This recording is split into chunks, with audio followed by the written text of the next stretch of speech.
नमस्कार मंडळी, कशा आहात सगळेजण. तर आज आहे वाढदिवस. कोणाचा म्हणून काय विचारता, अर्थात माझाच. काही वर्षापूर्वी याच दिवशी जन्म झाला आणि कुणाचा तरी मुलगा झालो.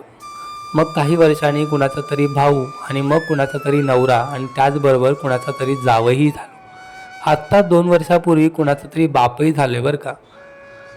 आयुष्याच्या प्रत्येक टप्प्यावर अनुभवाने थोडा थोडा शहाणा झालो.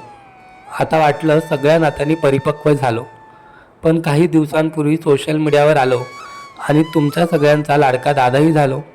त्यामुळे माझ्या या खास दिवशी तुमच्या सर्वांचे आशीर्वाद आणि प्रेम हवंच, नाही का. बरेच जण म्हणतात वाढदिवस म्हणजे आयुष्यातून कमी झालेला एक वर्ष. पण मला विचाराल तर वाढदिवस म्हणजे मागच्या अनेक वर्षात आपल्याला मिळालेला वाढीव अनुभव. मागची इतकी इतकी वर्ष आपण समृद्ध आणि निरोगी आयुष्य जगलो याचा एक सोहळा. तुम्हाला काय वाटतं नक्की सांगा हा. चला असेच भेटत राहू नवीन नवीन व्हिडिओजमध्ये. तोपर्यंत तुमचं प्रेम असंच राहू द्या. चला भेटूया उद्या. Bye bye.